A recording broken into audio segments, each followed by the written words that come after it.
อุ๋งอิงเด็กคนนี้ไม่เคยทิ้งความฝันสวัสดีครับผมสวัสดีพี่น้องครับป้องปายมิดหมอแคนแฟนหมอลำยินดีต้อนรับเข้าสู่ช่องไทยซีเกตชาแนลกับบรรยากาศเอาดอครับอยู่ในสวนกล้วยเบื้องข้างหลังครับสวนกล้วยกับสิบ่ค่อยงามจังไหนเนาะครับเนาะสวัสดีพี่ยังแฟนคลับ FC สาวน้อยเพชรบานแพงแฟนคลับ FC ลาดหน่อยอุ้งอิงสู้ขู่สู้คนเด้อครับเด้อมาพบกันคลิปที่2ในช่วงสายๆครับ10คลิปแรกในช่วงเช้าก็สิให้เบิ่งบรรยากาศยามเช้าเด้อครับเด้อต่อไปนี้ก็สิได้ให้เบิ่งบรรยากาศยามเช้าก่อนสิมาเว้าเรื่องราวของลาดน้อยอุ้งอิงสาวน้อยเพชรบ้านแพง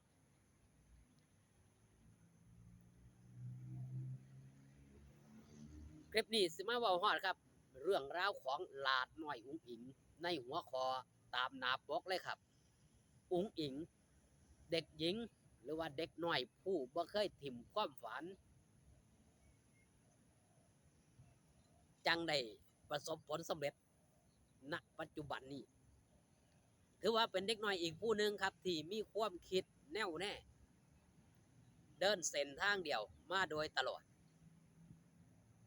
เส้นทางนี้เส้นทางมาสู่ความฝันเข้ามาสู่หนังที่สิเกิดขึ้นในอนาคตนั่นก็คือหอบฝันเป็นเด็กน้อยผู้หนึ่งครับที่ต่อสู้ดิ้นรนจากเสียงเพลงจนประสบผลสำเร็จณปัจจุบันเป็นที่ยอมรับของมิตรหมอแคนแฟนหมอลำทั้งในและนอกประเทศบ่ธรรมดาครับจากเด็กน้อยผู้หนึ่งเฮาเสียนเส้นทางของลาหน่อยอุ้งอิงเดินด้วยความเรียบง่ายแต่ชีวิตมันบ่ง่ายเด้ครับจากเด็กน้อยผู้หนึ่งต้องละหกละเหินไปอยู่บังหันไปอยู่กับผู้นั้นไปอยู่กับผู้นี้ถ้าเป็นเด็กน้อยซ้ำใดซ้ำหนึ่งครับ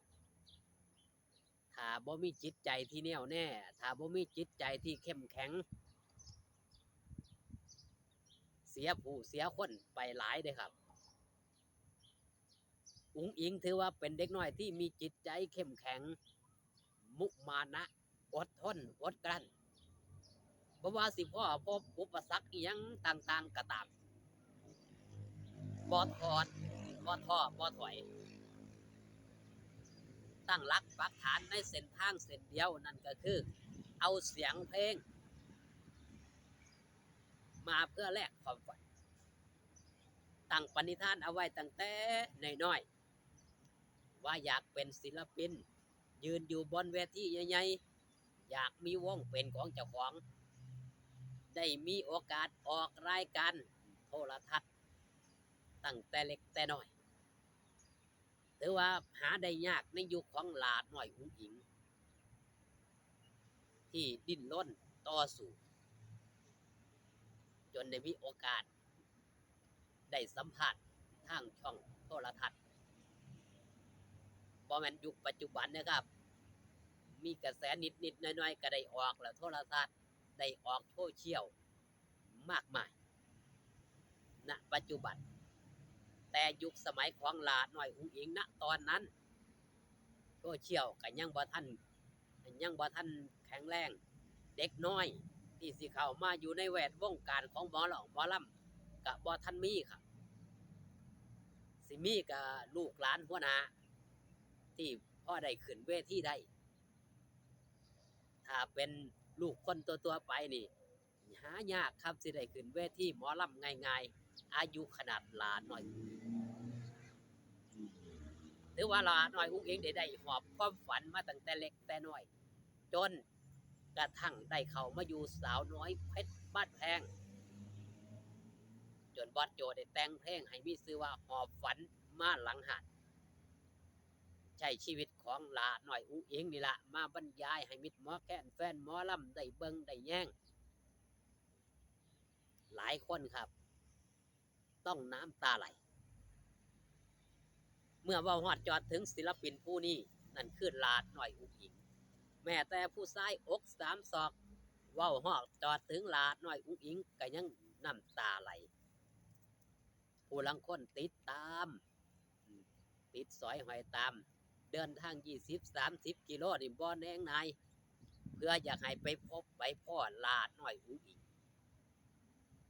ไปให้กำลังใจลาดน้อยอุ๋งอิงบางคนปฏิญาณตนครับเดินทางตลอดคลุกคลีไปเบิงไปแย่งให้แต่ได้ไปเบิงครับให้แต่หูข่าวว่าลาดน้อยอุ๋งอิงไปใกล้ๆละแวกแถวบ้าน20-30 โลนี่สบายนั่นคือบรรดาพ่อเนาะพ่อหักแม่หักที่เพิ่น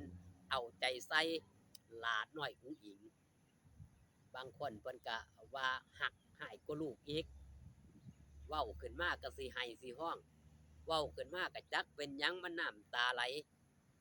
ถือว่าเป็นศิลปินหนึ่งเดียวแห่งวงการหมอลำหรือว่าหนึ่งเดียวในโลกที่มีคนเว้าฮอดจอดถึงแล้วน้ำตาไหลน้ำตาน้องมีแฟนคลับ FC ยกให้ยังครับยกให้ลาน้อยอุ๋งอิงนี่เป็นผู้ที่ยืนเหนือบุคคลทั่วไปเว้าฮอดจอดถึงคนละครับเคยเป็นเจ้านางมาแต่ก่อน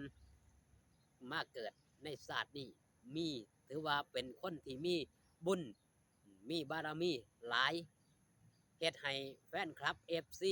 พ่อแม่หลายผู้หลายคนได้เพิ่งพาอาศัยเอาตั้งแต่เข้ามาในองค์กรสาวน้อยเพชรบ้านแพงเฮาก็สิได้เห็นว่าเรายูทูบเบอร์ทั้งหลายนี่ได้พึ่งพาอาศัยลาดน้อยอุ๋งอิงในการทำมาหากินมากมายหลายร้อยช่องปฏิเสธบ่ได้ครับนั่นคือสิ่งที่เฮาได้เห็นด้วยตาเปล่าบ่เคยเกิดขึ้นในแวดวงการหมอลำมาก่อนเป็นเด็กน้อยที่หอบฝันมาตั้งแต่เล็กแต่น้อยจนความฝันนั้นเกินความใฝ่ฝันอยากจะมาขึ้นเวทีหาเงินใส่ซุมืออยากมีงานเฮ็ดซุมือแค่นั้นบ่ได้หวังอยากเด่นอยากดังแต่บุญนำพาวาสนานำทรงเฮ็ดให้ลาดน้อยอุ๋งอิงมีณปัจจุบันนั่นเองขอบคุณพี่น้องครับป้องปายมิตรหมอแค้นแฟนหมอลำที่ได้เข้ามาเบิ่งเด้อครับเด้อมื้อแรงอย่าลืมอย่าพลาดผู้ใดอยู่ใกล้ไปให้กำลังใจลาดน้อยอุ๋งอิงพร้อมทีมงานชาวคณะสาวน้อยเพชรบ้านแพงสวนน้ำดีปากสระบุรีพอกันคลิปหน้าสบายดีครับผม